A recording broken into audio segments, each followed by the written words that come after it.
Today నేను చెప్పబోయే topic 10th class first lesson భారతదేశం భౌగోళిక స్వరూపాలు. దీంట్లో ప్రతి బిట్ కూడా క్లియర్గా ఎక్స్ప్లెయిన్ చేయడం జరిగింది. ఓకే, ఇక టాపిక్లో ఓకే, ఇందులో ఫస్ట్ వన్ వచ్చేసి భారతదేశం ఏ అర్ధగోళంలో ఉంది? భారతదేశం అనేది దక్షిణ అర్ధగోళంలో ఉంది. దక్షిణార్ధగోళంలో మొత్తం అర్ధగోళంలోని దక్షిణార్ధగోళంలో భారతదేశం అనేది ఉంది. దక్షిణార్ధగోళంలో ఉంది భారతదేశం అనేది టెక్స్ట్ బుక్లో ఉంది, కానీ మనకి యాక్చువల్గా అయితే భారతదేశం ఉత్తరార్ధగోళంలో ఉంటుంది. ఉత్తరార్ధగోళంలో కానీ టెక్స్ట్ బుక్ పరంగా మనం డిఎస్సికి యూజ్ అవుతుంది కాబట్టి దక్షిణార్ధగోళం అనే మనం టిక్ చేయాల్సి ఉంటుంది. నెక్స్ట్ భారతదేశం 8 డిగ్రీల 50 డిగ్రీలు 8 డిగ్రీల నుండి 50 డిగ్రీల మధ్య ఉత్తర రేఖాంశాల మధ్య 8 to 50 ఈ డిగ్రీల మధ్య ఉత్తర రేఖాంశాల మధ్య. నెక్స్ట్ 68 నుండి 9 డిగ్రీల తూర్పు అక్షాంశాల మధ్య కలదు. ఉత్తర రేఖాంశాలు అయితే 8 డిగ్రీల నుండి 50 డిగ్రీల వరకు మధ్య ఉంటుంది. నెక్స్ట్ తూర్పు అక్షాంశాలు అయితే 68 నుండి 9 డిగ్రీల వరకు ఉంటుంది. ఓకే, భారతదేశం. నెక్స్ట్ ఇందిరా పాయింట్ గల ప్రాంతం. ఈ బిట్స్ అనేవి మనకి క్వశ్చన్ రూపంలో ఇచ్చున్నాడు, కానీ దాంట్లో ఆన్సర్స్ అనేవి టెక్స్ట్ బుక్లో మెన్షన్ చేయలేదు. ఇందిరా పాయింట్ గల ప్రాంతం ఏది? ఆంధ్రప్రదేశ్ తీరరేఖ పొడవు ఎంత అని క్వశ్చన్స్ ఇచ్చున్నారు, దాంట్లో ఆన్సర్స్ లేవు. ఇందిరా పాయింట్ గల ప్రాంతం అండమాన్ దీవుల్లో ఇందిరా పాయింట్ అనేది ఉంది. నెక్స్ట్ ఆంధ్రప్రదేశ్ తీరరేఖ పొడవు 972 కిలోమీటర్స్. 972 కిలోమీటర్స్ ఆంధ్రప్రదేశ్ తీరరేఖ పొడవు. భారతదేశ ప్రామాణిక రేఖాంశం. భారతదేశం యొక్క ప్రామాణిక రేఖాంశం ఏ రేఖాంశం ఆధారంగా మనం టైం అనేది తీసుకుంటాము అంటే 82.5 తూర్పు రేఖాంశం. 82.5 డిగ్రీల తూర్పు రేఖాంశం వద్ద మనం ప్రామాణిక రేఖాంశంగా తీసుకుని టైంని క్యాలిక్యులేట్ చేస్తారు భారతదేశంలో. 82.5 డిగ్రీల తూర్పు రేఖాంశం. ఓకే, నెక్స్ట్ 82.5 తూర్పు రేఖాంశం 82.5 డిగ్రీల తూర్పు రేఖాంశం అనేది భారతదేశంలో ఏ పట్టణం గుండా పోతుంది? భారతదేశంలో ఏ పట్టణం గుండా పోతుందంటే ఉత్తరప్రదేశ్లో గల అలహాబాద్. ఉత్తరప్రదేశ్లో అలహాబాద్ మొట్టమొదటిగా భారతదేశంలో ఉత్తరప్రదేశ్ అలహాబాద్ గుండా 82.5 డిగ్రీల తూర్పు రేఖాంశం అనేది పోతుంది. IST means Indian standard time. IST అంటే ఇండియన్ స్టాండర్డ్ టైం, భారత ప్రామాణిక కాలం. దాని యొక్క అబ్రివేషన్ అని అడిగితే IST abbreviation Indian standard time. Next GMT abbreviation. GMT అనగా గ్రీన్విచ్ మీన్ టైం.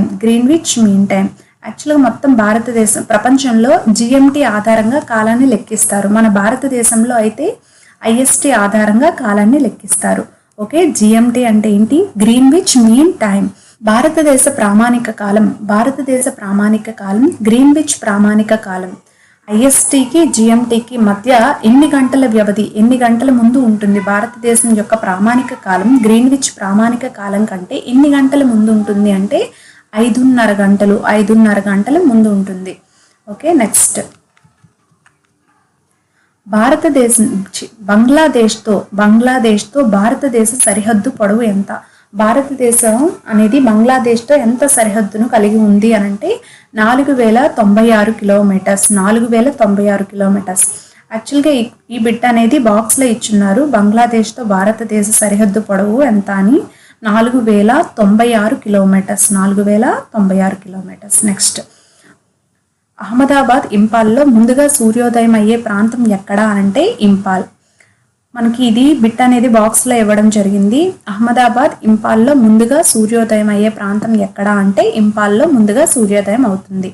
నెక్స్ట్ భారతదేశ తూర్పు పడమరల మధ్య పొడవు. భారతదేశం యొక్క తూర్పు పడమర ఈ రెండింటి మధ్య పొడవు ఎంత అంటే 2933 కిలోమీటర్స్. 2933 కిలోమీటర్స్ డిస్టెన్స్ అనేది తూర్పు పడమరలకు మధ్య ఉంటుంది. 2933 కిలోమీటర్స్. ఓకే, నెక్స్ట్ భారతదేశ ఉత్తర దక్షిణ మధ్య దూరం. భారతదేశం ఉత్తర దక్షిణ ఈ రెండింటి మధ్య డిస్టెన్స్ అనేది 3214 కిలోమీటర్స్. 3214 కిలోమీటర్లు అనేది భారతదేశ ఉత్తర దక్షిణాంశాల మధ్య డిస్టెన్స్. భారతదేశంలో కర్కాటక రేఖ ఎన్ని రాష్ట్రాల గుండా పోతుంది? భారతదేశానికి ఇండియా అనుకుంటే ఇండియాకి మధ్యగా పోతున్నది ఏది అని అంటే కర్కాటక రేఖ. ఇండియా గుండా పోతున్న రేఖ ఏది అని అంటే కర్కాటక రేఖ. కర్కాటక రేఖ ఎన్ని రాష్ట్రాల గుండా పోతుంది అంటే 9 రాష్ట్రాల గుండా కర్కాటక రేఖ పోతుంది. ఎన్ని? 9. నెక్స్ట్, బంగాళాఖాతంలో దీవుల సముదాయం. బంగాళాఖాతంలో గల దీవుల సముదాయాలు ఏవి అంటే అండమాన్ నికోబార్ దీవులు. బంగాళాఖాతంలో గల దీవులు ఏవేవి అంటే అండమాన్ నికోబార్ దీవులు. ఈ 2 దీవులు కూడా బంగాళాఖాతంలో ఉన్న దీవులు. అరేబియా సముద్రంలో గల దీవులు. అరేబియా సముద్రంలో గల దీవులు ఏవి అంటే లక్షద్వీపులు. లక్షద్వీప్ అంటాం కదా, లక్షద్వీపులు అరేబియా సముద్రంలో గల దీవులు. భారతదేశం యొక్క ద్వీపకల్ప ఫలకం యురేషియా ఫలకం. యురేషియా అంటే యూరప్ ప్లస్ ఆసియా, ఈ రెండింటిని కలిపి యురేషియా అంటారు. ఈ యురేషియా ఫలకం 2 ఢీ కొనడం వలన భారత్ ఇక్కడ ఉంటుంది కదా ఇదంతా. నెక్స్ట్, ఈ పైన ఉన్న యూరప్, ఆసియా, యురేషియా ఈ 2 ఫలకాలు ఢీ కొనడం వలన, మధ్యలో ఢీ కొనడం వలన ఏర్పడిన పర్వతాలు ఏవి అంటే హిమాలయ పర్వతాలు. ఇక్కడ మిస్టేక్ పడలేదు. హిమాలయ పర్వతాలు. ఏ పర్వతాలు అంటే హిమాలయ పర్వతాలు. హిమాలయ పర్వతాలు భారత ద్వీపకల్పం యురేషియా భారత ద్వీపకల్ప ఫలకం యురేషియా ఫలకం ఢీ కొనడం వలన ఏర్పడిన పర్వతాలు ఏవి అని అంటే హిమాలయ పర్వతాలు. ఓకే, నెక్స్ట్, హిమాలయాలు కోట్ల సంవత్సరాల క్రితం ఏర్పడినవి. ఎన్ని కోట్ల సంవత్సరాలు? 7.1 crores. 7.1 కోట్ల సంవత్సరాల క్రితం హిమాలయాలు ఏర్పడ్డాయి. హిమాలయాలు ఏర్పడినవి ఎన్ని సంవత్సరాల క్రితం అని అంటే 7.1 కోట్ల సంవత్సరాల క్రితం. హిమాలయాల యొక్క పొడవు. హిమాలయాల యొక్క పొడవు ఎంత అనంటే 2400 కిలోమీటర్లు. 2400 కిలోమీటర్లు హిమాలయాల యొక్క పొడవు. హిమాలయాల్లో అన్నింటికన్నా ఉత్తరాన గల పర్వత శ్రేణి ఏది? హిమాలయాలలో అన్నింటికన్నా ఉత్తరాన గల పర్వత శ్రేణి ఏది అని అంటే ఫస్ట్ వన్ హిమాద్రి. హిమాద్రి అని అంటే అన్నింటికన్నా పొడవైనది, ఉత్తరాన గలది. నెక్స్ట్, ఉన్నత హిమాలయాలు అని కూడా అంటారు. ఈ హిమాద్రికి ఇంకొక పేరు ఏమిటి అంటే ఉన్నత హిమాలయాలు. హిమాద్రి పర్వత శ్రేణి యొక్క సగటు ఎత్తు ఎంత? హిమాద్రి పర్వత శ్రేణి యొక్క సగటు ఎత్తు 6100 మీటర్లు. 6100 మీటర్లు. 6100 మీటర్లు అనేది హిమాద్రి పర్వత శ్రేణి యొక్క సగటు ఎత్తు. ఈ హిమాద్రి శ్రేణి జీవనదులకు పుట్టినిల్లు. ఎక్కువగా పైన ఉంటుంది కదా, పైన హిమాలయాల్లో శిఖరాలు ఉంటాయి. హిమాద్రిలో ఎక్కువగా ఈ శిఖరాలు మంచుతో కరగడం వలన అక్కడి నుండి నదులు ప్రవహిస్తూ ఉంటాయి. అందుకే ఈ హిమాద్రి జీవనదులకు పుట్టినిల్లు అంటారు. జీవనదులకు పుట్టినిల్లు ఏది అని అంటే హిమాద్రి పర్వత శ్రేణి. హిమాద్రి దక్షిణాన గల పర్వత శ్రేణి ఏది? హిమాద్రికి దక్షిణాన గల పర్వత శ్రేణి. దక్షిణాన పర్వత శ్రేణి హిమాచల్. సెకండ్ వన్ వచ్చేసి హిమాచల్. First one Himadri. హిమాద్రికి దక్షిణంగా ఉండేది హిమాచల్. ఈ హిమాచల్ని నిమ్న హిమాలయాలు అని కూడా అంటారు. హిమాచల్కి ఇంకొక పేరు ఏమిటి? నిమ్న హిమాలయాలు. ప్రసిద్ధి చెందిన యాక్చువల్గా హిమాచల్లోని ప్రసిద్ధి చెందిన లోయలు, వేసవి విడుదలు లోయలు ఎక్కువగా ఉంటాయి. ప్రసిద్ధి చెందిన లోయలు, వేసవి విడుదలలు ఎక్కువగా గల శ్రేణి ఏది అని అంటే హిమాచల్ శ్రేణి. కులు కాంగ్రా లోయలు గల రాష్ట్రం. కులు కాంగ్రా లోయలు కూడా హిమాచల్లో గలవు. ఈ లోయలు గల రాష్ట్రం ఎక్కడ అంటే హిమాచల్ ప్రదేశ్. హిమాచల్ ప్రదేశ్లో కులు కాంగ్రా లోయలు ఉన్నాయి. కులు కాంగ్రా లోయలు గల రాష్ట్రం ఏది అని అంటే హిమాచల్ ప్రదేశ్. నెక్స్ట్, మాగ్డోప్ అనే పేరు గల లోయ గల రాష్ట్రం ఎక్కడ ఉంది అని అంటే మేఘాలయ. మాగ్డోప్ మేఘాలయలో ఉంది. హిమాలయాల్లో అన్నింటికంటే దక్షిణాన గల పర్వత శ్రేణి అంటే థర్డ్ వన్. ఫస్ట్ వన్ నుంచి Himadri, second one Himachal, last వచ్చేసి శివాలిక్ శ్రేణి. శివాలిక్ శ్రేణి అనేది హిమాలయాల్లో అన్నింటికంటే దక్షిణాన గల పర్వత శ్రేణి. వీటిని ఏమంటారు అంటే బాహ్య హిమాలయాలు అంటారు. బాహ్య హిమాలయాలు. ఉన్నత హిమాలయాలు అంటే హిమాద్రి. నిమ్న హిమాలయాలు అంటే హిమాచల్. బాహ్య హిమాలయాలు అంటే శివాలిక్ శ్రేణి. ఓకే, బాహ్య హిమాలయాలు అని శివాలిక్ శ్రేణి అంటారు. శివాలిక్ శ్రేణిని అరుణాచల్ ప్రదేశ్లో ఏమని పిలుస్తారు అంటే మిస్మి కొండలు. శివాలిక్ శ్రేణిని అరుణాచల్ ప్రదేశ్లో మిస్మి కొండలు అని పిలుస్తారు. మరి మిస్మి కొండలు గల రాష్ట్రం ఏది అన్నా కూడా అరుణాచల్ ప్రదేశ్. మిస్మి కొండలు గల రాష్ట్రం ఏది అంటే అరుణాచల్ ప్రదేశ్. శివాలిక్ శ్రేణిని అస్సాంలో ఏమని పిలుస్తారు? కచార్ కొండలు. శివాలిక్ శ్రేణిని అస్సాంలో ఏమని పిలుస్తారు? కచార్ కొండలు. మరి కచార్ కొండలు గల రాష్ట్రం ఏది అని అంటే అస్సాం. కచార్ కొండలు గల రాష్ట్రం అస్సాం. నిమ్న హిమాలయాలు శివాలిక్ శ్రేణులు మధ్య గల లోయల్ని ఏమి అంటారు అంటే డూన్లు అంటారు. హిమాచల్కి శివాలిక్కి ఈ రెండింటికి మధ్య గల డూన్స్ని మధ్యలో ఉండే లోయల్ని ఏమంటారు అంటే డూన్లు అని అంటారు. హిమాలయాలకు తూర్పు వైపుగా సరిహద్దు గల లోయ ఏది అంటే బ్రహ్మపుత్ర లోయ. తూర్పు సరిహద్దుగా గల లోయ ఏది అంటే బ్రహ్మపుత్ర లోయ. ఈ దిహంగ్ లోయ గల రాష్ట్రం. బ్రహ్మపుత్ర లోయను అరుణాచల్ ప్రదేశ్లో దిహంగ్ అని అంటారు. బ్రహ్మపుత్ర నదిని దిహంగ్ అని అంటారు. ఈ దిహంగ్ లోయ గల రాష్ట్రం ఏది అని అంటే అరుణాచల్ ప్రదేశ్. ఓకే, నెక్స్ట్ భారతదేశానికి ఈశాన్య సరిహద్దు గల హిమాలయాలు ఏమిటి అంటే పూర్వాంచల్ పర్వతాలు. తూర్పుగా గలది ఏది అని అంటే బ్రహ్మపుత్ర లోయ. నెక్స్ట్ ఈశాన్య సరిహద్దు గల హిమాలయాలకు గలది ఏంటి అంటే పూర్వాంచల్ పర్వతాలు. ఈశాన్యంగా పూర్వాంచల్ పర్వతాలు గలవు. నెక్స్ట్ పాట్కాయ్ కొండలు గల రాష్ట్రం ఏది అని అంటే అస్సాం, అరుణాచల్ ప్రదేశ్. పాట్కాయ్ కొండలు గల రాష్ట్రం ఏది అంటే అస్సాంలోని ఉన్నాయి, అరుణాచల్ ప్రదేశ్లోని కూడా ఉన్నాయి. ఈ రెండు రాష్ట్రాల గుండా పాట్కాయ్ కొండలు గలవు. సింధు నదికి గల ఉపనది ఏవి అంటే జేలాం, చేనాబ్, రావి, బియాస్, సట్లెజ్. ఈ 5 కూడా సింధు నదికి ఉపనదులు. జేలాం, చేనాబ్, రావి, బియాస్, సట్లెజ్. సింధు నది యొక్క పరివాహక ప్రాంతం ఎక్కువగా గల దేశం ఏది అని అంటే పాకిస్తాన్. సింధు నది యొక్క పరివాహక ప్రాంతం ఎక్కువగా గల దేశం పాకిస్తాన్. ఓకే, ఎక్కువగా పాకిస్తాన్లో సింధు నది ప్రవహిస్తూ ఉంటుంది. 2 నదుల మధ్య ప్రాంతాన్ని ఏమంటారు? ఇదొక నది, ఇదొక నది. ఈ 2 నదుల మధ్య గల ప్రాంతాన్ని ఏమంటారు అంటే అంతర్వేది అని అంటారు. 2 నదుల మధ్య గల ప్రాంతాన్ని అంతర్వేది. సముద్రము నది కలిసే చోట మధ్య ఏర్పడేది డెల్టా. 2 నదుల మధ్య గల ప్రాంతం అంతర్వేది. గంగా మైదానం విస్తరణ. గంగా నది అనేది గగ్గర్ నది నుండి తీస్తా నది వరకు గలదు. గగ్గర్ నది నుండి తీస్తా నది వరకు గల మధ్యలో ఉండే ప్రాంతం ఏది అంటే గంగా మైదానం. ఎక్కడి నుండి ఎక్కడ వరకు అంటే గగ్గర్ నది నుండి తీస్తా నది వరకు మధ్యలో ఉండే మైదానం గంగా మైదానం. గంగా నదికి ఉపనదులు ఏవి అని అంటే యమునా నది, సోన్ నది, కోసి నది. రిమైనింగ్ ఉన్నాయి నదులు, కానీ టెక్స్ట్ బుక్లో ఈ 3 అనేవి మెన్షన్ చేయడం జరిగింది. యమునా నది, సోన్ నది, కోసి నది. ఓకే, నెక్స్ట్ బ్రహ్మపుత్ర నదీ లోయ లేదా దిహంగ్ లోయ గల రాష్ట్రం.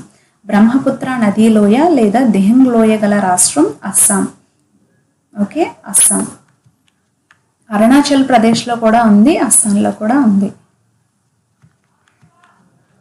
శివాలిక్ పర్వత పాద ప్రాంతంలో ఏర్పడిన గులకరాళ్ళ నిక్షేపాన్ని ఏమంటారు? శివాలిక్ పర్వత పాద ప్రాంతంలో గులకరాళ్లతో కూడినది బాబర్. గులకరాళ్ళు బాబర్. చిత్తడి ప్రాంతంతో కూడుకున్నది ఏది అని అంటే టెరాయి. చిత్తడి ప్రాంతం ఎక్కువగా బాబర్, టెరాయి ఇవన్నీ కూడా ఏ ప్రాంతంలో ఉన్నాయి అంటే శివాలిక్ పర్వత ప్రాంతంలో ఉన్నాయి. ఓకే, చిత్తడి ప్రాంతం అయితే టెరాయి, బాబర్ అంటే గులకరాళ్ళు. ఓకేనా. ద్వీపకల్ప పీఠభూమి కొద్దిగా ఎటువైపు వాలి ఉంది అన్న. ద్వీపకల్ప భూమి కొద్దిగా ఎటువైపు వాలి ఉంది అంటే తూర్పునకు వాలి ఉంది. ద్వీపకల్ప పీఠభూమికి దక్షిణ అంచు లేదా సరిహద్దు కన్యాకుమారి చివరన ఉంటుంది కదా. నెక్స్ట్ ద్వీపకల్ప పీఠభూమి యొక్క మధ్య ఉన్నత భూములను ఏమంటారు? మధ్య ఉన్నత భూములను మాల్వా పీఠభూమి. ద్వీపకల్ప పీఠభూమి యొక్క మధ్య ఉన్నత భూములు మాల్వా పీఠభూమి. ఖనిజ వనరులు సమృద్ధిగా గల పీఠభూమి ఏది అని అంటే చోటా నాగ్పూర్ పీఠభూమిలో ఖనిజ వనరులు అనేవి సమృద్ధిగా ఉంటాయి. నర్మదా నదికి దక్షిణాన ఉన్న త్రిభుజాకార ప్రాంతాన్ని దక్కన్ పీఠభూమి. నర్మదా నదికి దక్షిణాన గల త్రిభుజాకార ప్రాంతం ఏది అని అంటే దక్కన్ పీఠభూమి. త్రిభుజాకార ప్రాంతంలో ఉంది. నెక్స్ట్ దక్కన్ పీఠభూమికి ఉత్తర సరిహద్దు సాత్పురా పర్వతాలు. దక్కన్ పీఠభూమికి ఉత్తర సరిహద్దు ఏవి అంటే సాత్పురా పర్వతాలు. దక్కన్ పీఠభూమికి దక్షిణ సరిహద్దు గలది ఏది అని అంటే నీలగిరి పర్వతాలు. దక్కన్ పీఠభూమికి గల సరిహద్దు దక్షిణ సరిహద్దుగా గలవి నీలగిరి పర్వతాలు. పడమటి కనుమల పొడవు. పడమటి కనుమల పొడవు అనేది 1600 కిలోమీటర్స్. 1600 కిలోమీటర్స్. కొన్ని మిస్టేక్ పడ్డాయి. నీలగిరి పర్వతాలు పడమటి కనుమలు కలిసే ప్రాంతం ఏది అనంటే గుడలూరు. నీలగిరి పర్వతాలు పడమటి కనుమలు కలిసే ప్రాంతం ఏది అనంటే గుడలూరు వద్ద కలుస్తాయి నీలగిరి పర్వతాలు పడమటి కనుమలు. నెక్స్ట్, నీలగిరి పర్వతాల్లో వేసవి విడిది ఏది? నీలగిరి పర్వతాల్లో వేసవి విడిది ఊటీ లేదా ఉదక మండలం అంటారు. ఊటీ లేదా ఉదక మండలం నీలగిరి పర్వతాల్లో వేసవి విడిది గల ప్రాంతం. ఊటీ లేదా ఉదక మండలం గల రాష్ట్రం ఏది అనంటే తమిళనాడు. తమిళనాడులో ఊటీ లేదా ఉదక మండలం గల రాష్ట్రం. నీలగిరి పర్వతాల్లో ఎత్తైన శిఖరం. నీలగిరి పర్వతాల్లో ఎత్తైన శిఖరం ఏది అంటే దొడబెట్ట. నీలగిరి పర్వతాల్లో ఎత్తైన శిఖరం దొడబెట్ట. దొడబెట్ట శిఖరం యొక్క ఎత్తు ఎంత అంటే 2637 మీటర్లు. 2637 మీటర్లు దొడబెట్ట యొక్క శిఖరం యొక్క ఎత్తు. ఓకే. నెక్స్ట్, అనైముడి పళని కొండలు. అనైముడి పళని కొండలు గల రాష్ట్రం ఏది? అనైముడి పళని కొండలు గల రాష్ట్రం తమిళనాడు. తమిళనాడులోని అనైముడి పళని కొండలు గలవు. నెక్స్ట్, కార్డమం కొండలు గల రాష్ట్రం ఏది? కార్డమం కొండలు గల రాష్ట్రం కేరళ. కేరళ రాష్ట్రంలో కార్డమం కొండలు కలవు. నెక్స్ట్, పడమటి కనుమలలో ఎత్తైన శిఖరం. పడమటి కనుమలలో ఎత్తైన శిఖరం ఏది అనంటే అనైముడి. పడమటి కనుమలలో ఎత్తైన శిఖరం ఏది అనంటే అనైముడి శిఖరం పడమటి కనుమలలో ఎత్తైన శిఖరం. అనైముడి శిఖరం ఎత్తు ఎంత అనంటే 2695 కిలోమీటర్స్. 2695 కిలోమీటర్స్. ఓకే. 2695 కిలోమీటర్స్లోని పడమటి కనుమలలో ఎత్తైన శిఖరం అనైముడి అయింది. ఓకే. నీలగిరి పర్వతాల్లో అయితే దొడబెట్ట. ఓకే. నెక్స్ట్, తూర్పు కనుమల విస్తరణ. తూర్పు కనుమల విస్తరణ అనేది ఉత్తరాన మహానది లోయ. ఉత్తరాన మహానది లోయ ఎక్కడ ఉంది అంటే ఒరిస్సాలో ఉంది. తూర్పు కనుమల్లో ఒడిస్సాలోని మహానద లోయ నుండి దక్షిణాన నీలగిరి పర్వతాల వరకు తూర్పు కనుమలు విస్తరణ చేశాయి.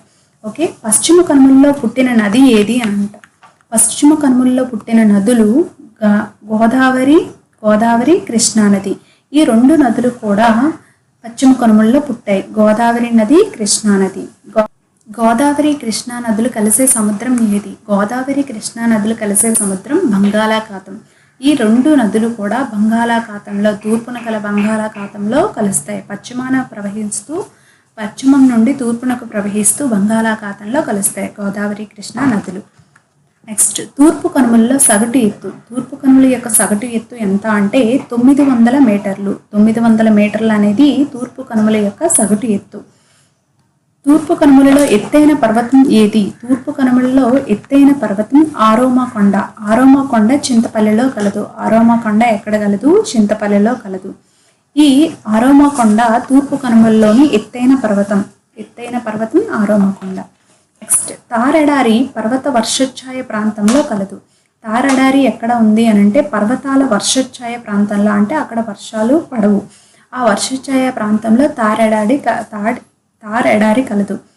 ఈ పర్వతాలు, ఆ వర్షఛాయ పర్వతాలు ఆరావళి పర్వతాల వర్షఛాయ ప్రాంతంలో ఏ ఎడారి కలదు అంటే తార్ ఎడారి కలదు.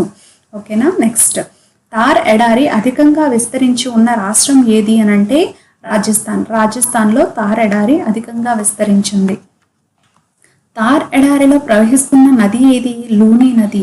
లూని నది అనేది తార్ ఎడారిలో ప్రవహిస్తున్న నది. ఇది ఎడారి నది క్రింది వాటిలో ఎడారి నది కానిది అయినది అని అడగొచ్చు. అందుకే లూని నదిని ఖచ్చితంగా నేర్చుకోవాలి. తార్ ఎడారి ప్రాంతంలో నీటిని అందిస్తున్న కాలువ ఇందిరా కాలువ తార్ ఎడారి ప్రాంతంలో నీటిని అందిస్తూ ఉంది. నెక్స్ట్, పడమటి తీర మైదానం విస్తరణ ఎక్కడ వరకు అంటే పడమరణ సైడ్ ఉన్న అంతా కూడా తీర మైదానం యొక్క విస్తరణ గుజరాత్లోని రన్ ఆఫ్ కచ్ నుండి కన్యాకుమారి వరకు. ఇటువైపు నుండి ఇలా ఉంటుంది కదా, ఇక్కడ నుండి రన్ ఆఫ్ కచ్ నుండి కన్యాకుమారి వరకు ఈ మొత్తం కూడా పడమటి తీర మైదానం విస్తరించి ఉంది. నెక్స్ట్, మహారాష్ట్ర గోవా తీర మైదానాన్ని ఏమంటారు? మహారాష్ట్ర గోవా తీర మైదానాన్ని ఇటువైపు ఉన్న గోవా, మహారాష్ట్ర ఇదంతా కూడా ఉంటుంది కదా, ఈ తీర మైదానాన్ని కొంకన్ తీరం అని అంటారు. ఏ తీరం అంటారు? మహారాష్ట్రలో గోవాలోని తీర మైదానాన్ని కొంకన్ తీరం అని అంటారు. కర్ణాటకలోని తీర మైదానాన్ని ఏమంటారు అంటే కెనరా తీరం అని అంటారు. ఏమంటారు? కెనరా తీరం. కర్ణాటక, కెనరా. కేరళ తీర మైదానాన్ని మలబారు తీరం అని అంటారు. కేరళ తీర మైదానాన్ని ఏమంటారు అంటే మలబారు తీర మైదానం. ఓకే, మహారాష్ట్ర, గోవా తీర మైదానాన్ని కొంకన్ తీరం అని, నెక్స్ట్ దీన్ని కర్ణాటకలో కెనరా తీరం అని, నెక్స్ట్ కేరళలోని మలబారు తీరం అని అంటారు. ఈ తీర మైదానాల పేర్లు ఇవి. నెక్స్ట్ తూర్పు తీర మైదాన విస్తరణ. తూర్పు తీర మైదానం అనేది ఒడిస్సాలోని మహానది నుండి తమిళనాడులోని కావేరీ డెల్టా వరకు మొత్తం ఇదంతా కూడా తూర్పు తీర మైదానం అనేది విస్తరించి ఉంది. ఒడిస్సాలోని మహానది నుండి తమిళనాడులోని కావేరీ డెల్టా వరకు. ఓకే, ఒడిస్సాలోని తీర మైదానాన్ని ఏమంటారు అంటే ఉత్కల్ తీరం. ఒడిస్సాలోని తీర మైదానాన్ని ఏమంటారు అంటే ఉత్కల్ తీరం. నెక్స్ట్ ఆంధ్రప్రదేశ్లో దీన్ని ఏమంటారు? సర్కార్ తీరం. ఆంధ్రప్రదేశ్లో ఈ తీర మైదానాన్ని సర్కార్ తీరం అని అంటారు. తమిళనాడులోని తీర మైదానాన్ని ఏమంటారు? కోరమాండల్ తీరం అని అంటారు. తమిళనాడులోని తీర మైదానాన్ని కోరమాండల్ తీరం అని అంటారు. ఓకే, నెక్స్ట్ ఇవన్నీ కూడా తూర్పు తీర మైదానాలు. ఓకే, ఒడిస్సా, ఆంధ్రప్రదేశ్, తమిళనాడు. ఒడిస్సా ఉత్కల్, ఆంధ్రప్రదేశ్ సర్కార్, తమిళనాడు కోరమండల్. ఓకే, చిల్కా సరస్సు గల రాష్ట్రం ఒడిస్సా రాష్ట్రం. ఒడిస్సా రాష్ట్రంలో చిల్కా సరస్సు ఉంటుంది. ఈ చిల్కా సరస్సు అనేది ఉప్పు నీటి సరస్సు. ఓకేనా, చిల్కా సరస్సు అనేది ఉప్పు నీటి సరస్సు. కొల్లేరు, పులికాట్ సరస్సులు గల రాష్ట్రం ఏది అని అంటే ఆంధ్రప్రదేశ్. ఆంధ్రప్రదేశ్లో కొల్లేరు, పులికాట్ సరస్సులు గలవు.